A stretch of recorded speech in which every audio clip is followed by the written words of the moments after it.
नमस्कार साथियों, एजुकेशन आपके ऑनलाइन प्लेटफॉर्म पर आपका हार्दिक स्वागत है। मैं हूं बनवारी परिहार और हम पिछले 4 लेक्चर से जो 11th क्लास का हमारा फिजिक्स का सिलेबस है उसका सरल रेखीय जो चैप्टर है वो हमने पूरा किया है। और आज हम सरल रेखीय गति का जो चैप्टर है उसका प्रैक्टिस सेट हम सोल्व करेंगे। तो अब उस प्रैक्टिस सेट के अंदर ये है हमारा क्वेश्चन नंबर 1। तो क्वेश्चन नंबर 1 हम करते हैं।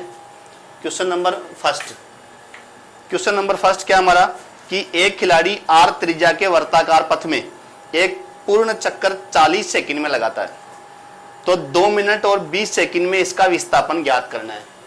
तो हमें यहां पर क्या दिया गया है कि जो कुल समय हमें दिया गया है कि 2 मिनट और 20 सेकंड। इसको हम थोड़ा और ढंग से सेकंड में बदल देते हैं, तो इसका कितना हो जाएगा 140 सेकंड टोटल हो जाएगी। तो कुल समय हो गया 140 सेकंड। अब हम बात करेंगे यहां पर कि कुल चक्रों की संख्या हम निकालते हैं यहां पर। तो कुल चक्रों की संख्या, तो कुल चक्रों की संख्या कैसे निकालेंगे यहां कि यहां पर हम क्या लिखेंगे, कुल समय, जो हमें कुल समय दिया हुआ वो रख देंगे और यहां पर एक चक्कर का समय लिख देंगे। तो यहां पर हमें एक चक्कर का जो समय है वो दिया हुआ है क्वेश्चन के अंदर। तो कुल समय कितना हमारा 140 सेकंड और एक चक्कर का जो समय है वो कितना हमारा 40 सेकंड। तो यदि हम इसको हल करते हैं तो हमारा उत्तर आता है 7/2 अर्थात 3.5 चक्कर। तो 3.5 चक्कर जो खिलाड़ी है वो काटता है वर्ताकार पथ के अंदर। तो हम क्या करेंगे इसमें कि यदि यहाँ पर ये जो हमारा चित्र है, मान लेते हैं कि ये एक वर्ताकार क्या है, पथ है या ट्रैक है। तो यहाँ पर हम इस प्रकार से मान लेते हैं। अब ये जो खिलाड़ी है इस प्रकार यहाँ पर ये गति कर रहा है, तो इसमें क्या हो रहा है 3.5 चक्कर की बात हो रही है, मतलब 3.5 चक्कर। तो 3.5 चक्कर में क्या होगा, देखो यहाँ पर हम ए बिंदु से स्टार्ट होके ए बिंदु पे आएगा, एक चक्कर हो गया। एक चक्कर में विस्थापन कितना हो गया 0, क्योंकि जिस बिंदु से स्टार्ट हुआ था, मतलब ए बिंदु से शुरू हुआ है खिलाड़ी और ए पर ही वापस आता है, इसका मतलब विस्थापन क्या हो गया 0, क्योंकि प्रारंभिक और अंतिम बिंदु एक ही हो गया। फिर हम दूसरे चक्कर की बात करेंगे तो दूसरा चक्कर काटने के बाद फिर से वहीं आ जाएगा, फिर से विस्थापन 0 हो गया। फिर तीसरे चक्कर की बात करेंगे तो फिर से वापस ए बिंदु पे आ जाएगा। तो 3 चक्करों तक इसका विस्थापन 0 हो जाता है। लेकिन उसके बाद आधा चक्कर और है, अर्थात प्रारंभिक बिंदु हो गया ए और अंतिम बिंदु हो गया बी। तो यहां पर यदि हम विस्थापन की बात करें तो ये इसका व्यास हो जाएगा वर्ताकार पथ का। तो हमारा विस्थापन कितना हो जाएगा, विस्थापन हो गया इसका 2r। तो 2r इसका विस्थापन हो जाएगा। तो 2 हो गया और r कितना दिया हुआ है यहाँ पर, r कैपिटल R की त्रिज्या दी हुई है। तो यहाँ पर इसका जो उत्तर है वो क्या हो जाएगा 2r हो जाएगा। तो यहाँ पर ये इसको आप स्मॉल r मान सकते हो, कैपिटल R मान सकते हो, कुछ भी मान सकते हैं। तो इसका उत्तर क्या आ जाएगा कि विस्थापन बराबर 2r। तो यहाँ पर जो हमारा ऑप्शन है वो आ जाएगा कैपिटल B। तो हमारा जो फर्स्ट क्वेश्चन का आंसर है वो क्या आ जाएगा, कैपिटल B। तो अब नेक्स्ट क्वेश्चन की ओर हम बढ़ते हैं।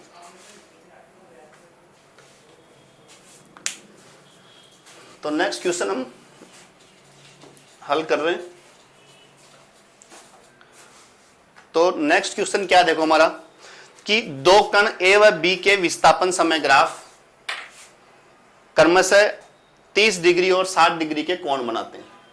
तो इसमें हमको क्या दिया हुआ है कि ये हमारा क्या है, विस्थापन समय ग्राफ। तो यहां पर हम x लिख देंगे, विस्थापन को हम यहां पर x लिख देंगे और इसका जो मात्रक है वो मीटर लिख देंगे। समय x अक्ष पे लिख देंगे, इसका जो मात्रक है सेकंड होता है। यहां पर हम 2 ग्राफ बनाएंगे।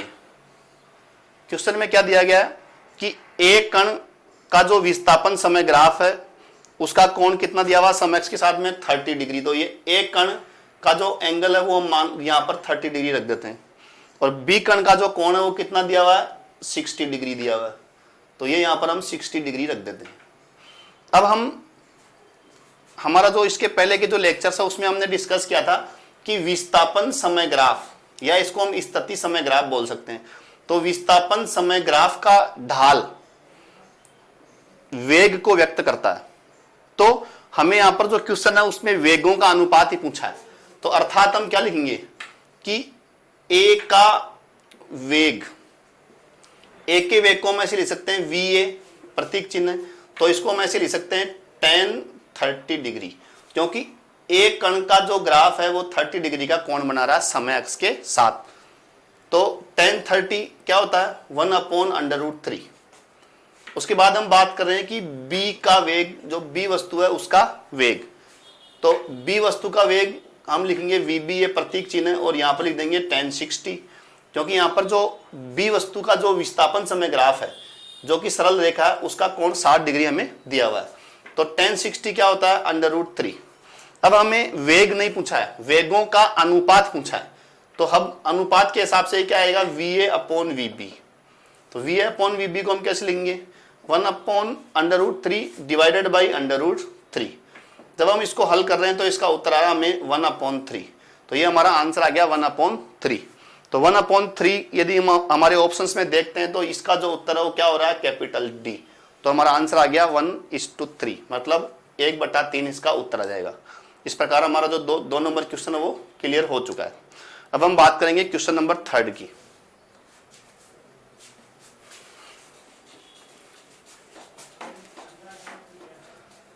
जब हम यहाँ पर क्वेश्चन हल कर रहे हैं तो उसी समय आप अपनी नोटबुक में इसको नोट कर लें, या फिर आप इस स्क्रीनशॉट ले सकते हैं ताकि आपको बाद में काम आए। अब हम बात कर रहे हैं क्वेश्चन नंबर 3 की। थर्ड क्वेश्चन हमारा क्या है कि एक कार आधे समय तक 80 किलोमीटर पर आवर की चाल से और शेष आधे समय में 40 किलोमीटर पर आवर की चाल से अपना रास्ता तय करती है। यदि कुल तय की गई दूरी 60 किलोमीटर है तो कार की औसत चाल ज्ञात करें। तो मैंने पिछले वाले लेक्चर्स में मैंने आपको समझा दिया था कि यदि गतिमान वाहन की यात्रा में यदि आधे समय का जिक्र होता है तो उस स्थिति में इसको हम यहां पर लिख सकते हैं कि मान लेते हैं कि आधा समय ये टी है और ये जो बाकी का आधा समय ये है टी। तो आधे समय में यदि ए से बी तक v1 चाल और बी से सी तक ये v2 चाल से गाड़ी चलती है, तो इसकी जो औसत चाल है वो मैंने आपको सूत्र कैसे उत्पन्न होता है ये भी आपको बताया हुआ है। तो आधे समय का जिक्र होते ही हमें सूत्र क्या याद रखना है v1 + v2/2, मतलब उन वेगों को जोड़कर 2 का भाग देना है। अब हमें जो v1 दिया हुआ वो कितना है 80 किलोमीटर पर आवर, v2 दिया हुआ 40 किलोमीटर पर आवर, तो 80 + 40 120 डिवाइडेड बाई 2, तो उत्तर हमारा कितना जाएगा 60 किलोमीटर पर आवर। तो ये उत्तर कब सही है जब 80 किलोमीटर आधे समय में स्पीड से चलती है गाड़ी और 40 किलोमीटर पर आवर आधे समय में चलती है, तब हमारा उत्तर आ जाएगा 60 किलोमीटर पर आवर। तो इस प्रकार से हमारा जो इसमें उत्तर है वो क्या आएगा ए आएगा। तो हमारा उत्तर आ जाएगा इसमें ए। तो ये हमारा क्वेश्चन नंबर 3 कंप्लीट हो चुका है। अब हम बात करेंगे नेक्स्ट क्वेश्चन नंबर 4। इसका स्क्रीनशॉट आप ले लो। अब हम बात करें क्वेश्चन नंबर 4 की।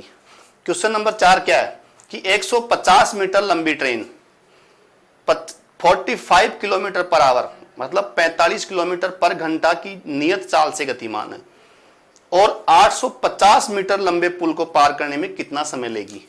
अब यहां पर आपको क्या ध्यान रखना है कि ये हम मान लेते हैं कि ये पुल है और यहां पर कोई पटरियां हैं, इधर से ये इसका पुल है। अब यहां पर यदि एक ट्रेन है, ये यहां पर इसकी ट्रेन है या इसको रेलगाड़ी बोल रहे हैं हम, ये पुल हो गया। अब इसमें क्या होता है कि ये ए सिरा है, ये बी सिरा है। तो ट्रेन को पार करना कब बोलते हैं जब ये ट्रेन इस प्रकार से आ जाएगी, यहां पर ए बिंदु आ जाएगा, बी बिंदु आ जाएगा, अर्थात ये जो ट्रेन है इसका पिछले वाला जो डिब्बा है वो यदि इस बिंदु पे आ जाएगा तो इसको हम बोलेंगे कि ये गाड़ी पुल को पार कर चुकी है। तो इस स्थिति में हम क्या करेंगे कि ये जो ए बिंदु है ये आखिर कितनी दूरी तय कर रहा है। तो ए बिंदु तो यहां से यहां तक तय करेगा पुल की दूरी, लेकिन ये और आगे जाने पर ये जो दूरी है ये और ए बिंदु ने ये दूरी तय और कर ली है, अर्थात अब टोटल दूरी कितनी आ गई। तो यहां पर हम क्या बात करेंगे कि जो कुल दूरी है वो कितनी आ जाएगी, पुल की दूरी भी आएगी और इसमें ट्रेन की दूरी भी आएगी। तो 150 + 850, तो 850 पुल की दूरी है, 150 ट्रेन की दूरी है, तो ये दोनों मीटर में है तो इन दोनों को हम जोड़ देंगे। नीचे क्या है यहाँ पर, ये क्या, ये तो हमारी कुल दूरी आ गई है। अब हम बात कर रहे हैं कि पुल को पार करने में लगा समय, तो पुल को पार करने में लगा समय, तो इसको हम निकालते हैं। समय बराबर क्या आएगा, यहां पर समय बराबर आएगा कि कुल दूरी डिवाइडेड बाई चाल। तो ये हमारा यहां से सूत्र प्राप्त हो गया है। कुल दूरी कितनी है हमारी, कुल दूरी हमने निकाल ली है यहां पर 1000 दूरी है। अब यहां पर ये 45 किलोमीटर पर आवर को आपको मीटर पर सेकंड में बदलना पड़ेगा। तो यहां पर हम लिखेंगे 45, इसको हम लिख देंगे 5/18 से गुणा कर देंगे। मतलब 45 को 5/18 से गुणा करने पर ये मीटर पर सेकंड में बदल जाएगा। ऐसा हम क्यों कर रहे हैं, क्योंकि दूरी मीटर में है, इसलिए ऐसा हम कर रहे हैं। अब हम इसको हल करते हैं। तो इसको हम हल करेंगे, यहां पर हम 3 का भाग देंगे 45 में तो 15 आ जाएगा, और इसमें 18 में भाग देंगे तो 6 आएगा। फिर हम इस 15 में 3 का भाग देंगे तो 5 आएगा। फिर इस 6 में हम 3 का भाग देंगे तो 2 आएगा। तो इसको हम हल कर रहे हैं तो क्या प्राप्त हो रहा है हमको, 1000 डिवाइडेड बाई 25/2।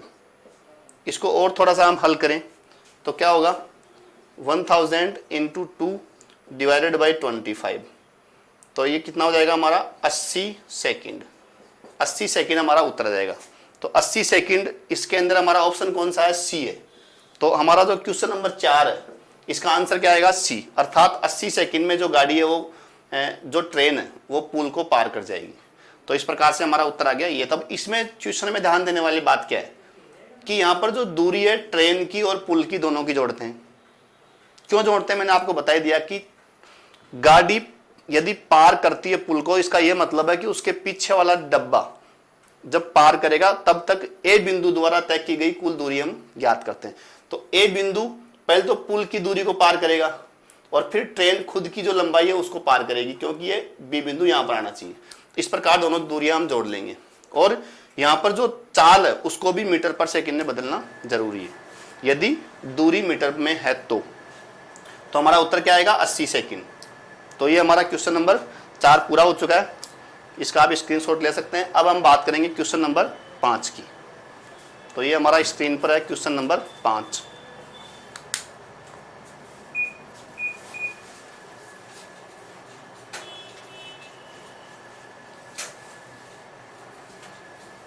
क्वेश्चन नंबर 5 हम पढ़ते हैं। क्वेश्चन नंबर 5 क्या है, देखो हमारा कि एक कण 10 मीटर त्रिज्या के अर्धवृत्त में, तो यहां पर जो त्रिज्या है वो कितनी है हमारी, 10 मीटर के अर्धवृत्त में 5 सेकंड में घूमता है।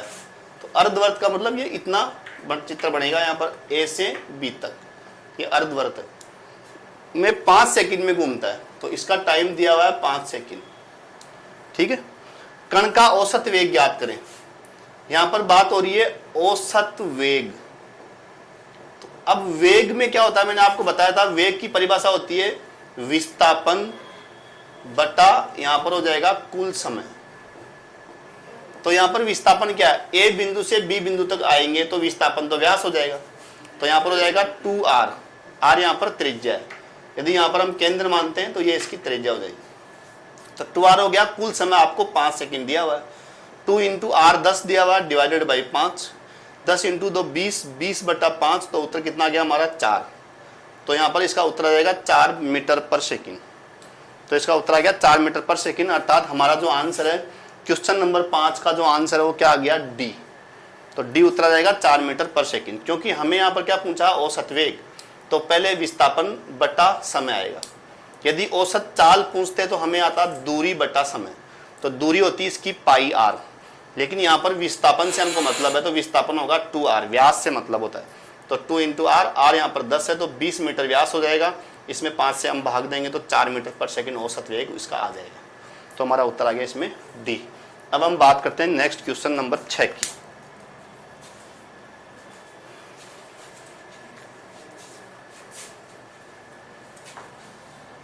Question number 6।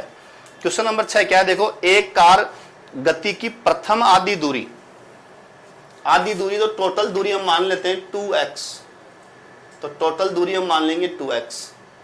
तो आधी दूरी x हो जाएगी, दूसरी आधी दूरी x हो जाएगी।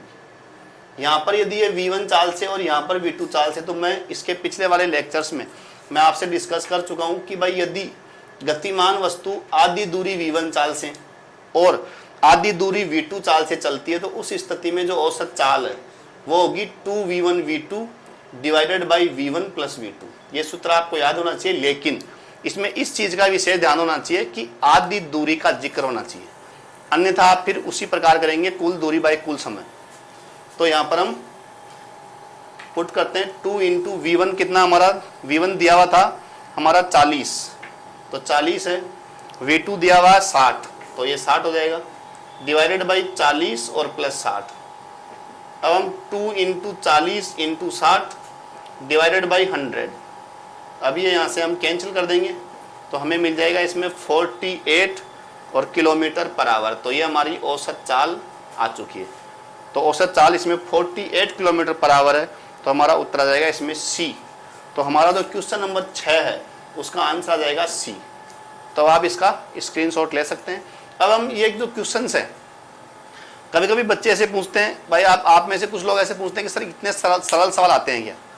तो मैं क्या करूंगा आपको कि भाई मैंने आपको पहले भी बोला था कि भाई आपको एजुकेशन हब का जो ऑनलाइन प्लेटफॉर्म है, यूट्यूब चैनल है या ऐप है, उसके ऊपर या मेरा जो पर्सनल यूट्यूब चैनल है फिजिक्स क्लासेस कुचामन सिटी, या फिर मेरा जो पर्सनल टेलीग्राम चैनल है फिजिक्स क्लासेस कुचामन सिटी, उसके ऊपर पिछले 8 साल के 8 ईयर्स के जो भी क्वेश्चंस है, जो ओरिजिनल क्वेश्चंस है जो एग्जाम में आ चुके हैं, वो मैं आपको वहाँ पर डिस्कस करूँगा और वहाँ से आप डाउनलोड करके पढ़ सकते हैं। तो हमारा जो एयरफोर्स का एग्ज़ाम है तो उसके अंदर इसी प्रकार के क्वेश्चंस आते हैं, बस आपको इनकी एक बार प्रैक्टिस करना, सिर्फ संख्याएं बदलती है। तो इसी प्रकार के क्वेश्चंस आते हैं, तो आपको कॉन्फिडेंस हाई होगा कि किस प्रकार के क्वेश्चन आते हैं, उसी प्रकार के हम यहाँ पर सोल्व कर रहे हैं। तो अब हम ये क्वेश्चन नंबर 6 पूरा हो चुका है। अब हम बात करेंगे क्वेश्चन नंबर 7 की। क्वेश्चन नंबर 7,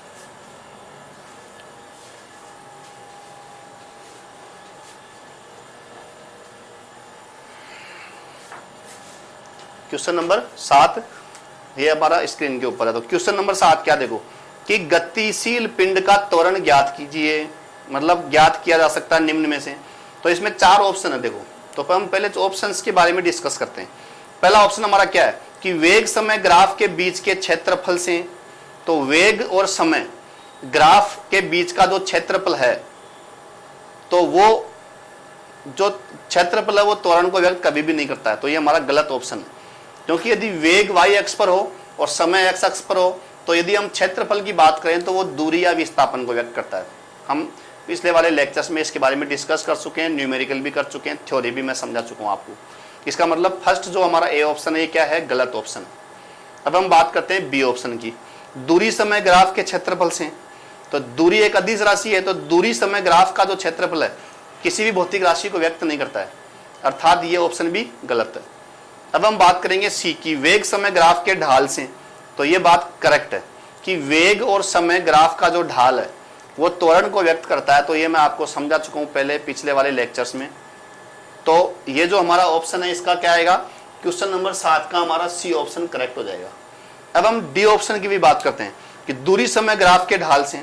तो यदि हम दूरी और समय ग्राफ के ढाल की बात करेंगे तो दूरी समय ग्राफ का जो ढाल है वो चाल को व्यक्त करता है। तो अर्थात हमारा जो करेक्ट ऑप्शन है वो क्या है, सी है। और यहाँ पर जो ए, बी और डी ये तीनों के तीनों क्या है, गलत ऑप्शन है। तो इसका हमारा जो उत्तर है वो क्या हो जाएगा, सी। तो हमें गलत उत्तर भी छांटना आना चाहिए कि आखिर गलत उत्तर क्यों है। तो अब हम नेक्स्ट क्वेश्चन की ओर बढ़ते हैं, क्वेश्चन नंबर 8। क्वेश्चन नंबर 8 की ओर बढ़ते हैं, ठीक है। क्वेश्चन नंबर 8 क्या, देखो क्वेश्चन नंबर 8 क्या है कि 2 मीटर पर सेकंड स्क्वायर के क्षेत्रफल के एक समान त्वरण से। तो यहाँ पर इसका जो त्वरण है वो कितना है, 2 मीटर पर सेकंड स्क्वायर त्वरण है। किसी पिंड का वेग, तो वेग उसका दिया हुआ है 10 मीटर पर सेकंड, अर्थात ये प्रारंभिक वेग है 10 मीटर पर सेकंड दिया हुआ है। तो 4 सेकंड के अंतराल के पश्चात इसका वेग क्या होगा। तो मैंने इसका आपका सूत्र बता रखा, v = u + at। यहाँ पर प्रारंभिक वेग कितना है, ये यहाँ पर जो प्रारंभिक वेग है वो आपको 10 मीटर पर सेकंड दिया हुआ है, प्लस इसमें क्या हो रहा है, एक समान त्वरण है। तो त्वरण का मतलब यहाँ पर कितना दिया हुआ है, 2, समय कितना है 4। तो 10 + 8 तो उत्तर कितना आ गया इसका हमारा 18। तो 18 मीटर पर सेकंड। तो हमारा जो ऑप्शन है वो क्या हो जाएगा, डी आ जाएगा। तो डी आंसर आ जाएगा हमारा 18 मीटर पर सेकंड। तो ये जो क्वेश्चन है तो सरल है, लेकिन आपको पता होना चाहिए। कई बार हमें क्या होता है कि वैल्यूज तो दी हुई है लेकिन हमको ये पता नहीं चलता क्वेश्चन कौन सा, मतलब सूत्र कौन सा लगाना है। तो हम यहाँ पर जो फर्स्ट जो सूत्र है गति के समीकरण का वो हम लगा देंगे। तो इस प्रकार हमारा उत्तर हो गया इसका डी। अब हम 9 नंबर क्वेश्चन की बात करते हैं। Next question number 9। Question number 9 क्या है, देखो एक सरल रेखा में गतिशील पिंड का प्रारंभिक वेग 7 मीटर पर सेकंड है। मतलब इसका प्रारंभिक वेग कितना है, 7 मीटर पर सेकंड। इसका त्वरण एक समान है, मतलब ये जो त्वरण है ये क्या है, एक समान त्वरण है। तथा ये इसका जो मान है 4 मीटर पर सेकंड स्क्वायर है।